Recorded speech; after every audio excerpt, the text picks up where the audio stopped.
What is up, everybody? Welcome to episode 1 of Sales Stories in Real Life.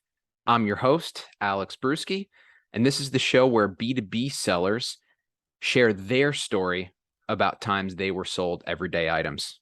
Let's get right to the point. My wife and I walked into Roadrunner in preparation of a marathon, having no clue about running shoes, nothing. Sales associate comes over to us, says, "Hey, have you ever been checked for pronated feet before?" Said, "What's pronated feet?" He says, "Well, if your feet are overpronated, it can lead to the flattening of the arch in the bottom of your foot, and that could lead to additional injury. The risk of injury in long distance running is already really high. Go ahead and run on the treadmill for 30 seconds, and we'll take a look." So sure enough, I'm on the treadmill doing a nice jog. Once I'm finished, the sales associate has a video, slow-mo, close-up of my feet hitting the treadmill and shows me, "Hey, it looks like your left foot is prone to overpronation. Here's a couple of shoes that I recommend for you." And I'm blown away.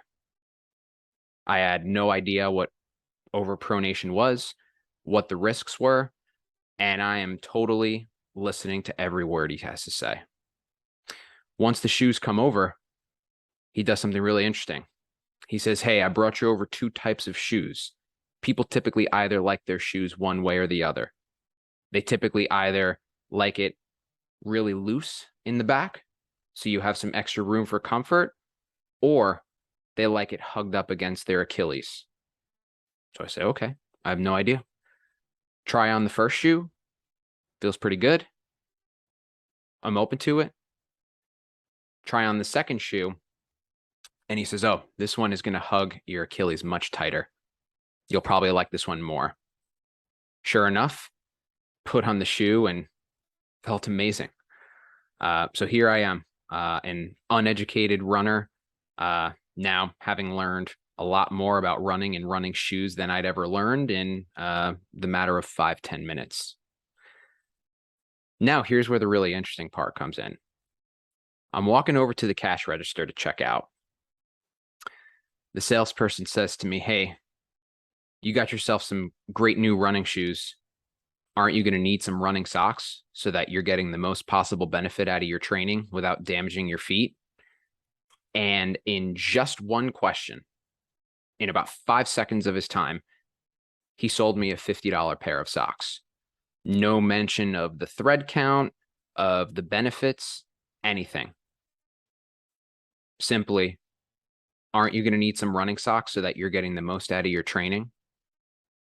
So let's break that down for a second, because I didn't walk in there with the budget for $50 shoes. I didn't walk in there with the desire for $50 socks, excuse me. But he walked out of there with a great upsell that took about 5 seconds of his time. Why? He educated me. He taught me things that I had never learned before. So it wasn't a sale. It was consulting to help me with my running training. So how does that translate into a B2B seller's role? There is nothing more powerful that you can do for a prospect than to educate them on something that they had no idea about. Meeting is going to be stickier. Your phone calls are going to get picked up. Your deals are going to close quicker, because right away you've established that you are a voice of credibility in your field. I hope you enjoyed the video. If you did, please follow hashtag Sales Stories in Real Life. Have some really exciting guests coming up soon. If you have any feedback on the show or the show format, please let me know in the comments. Appreciate your support. See you later, y'all.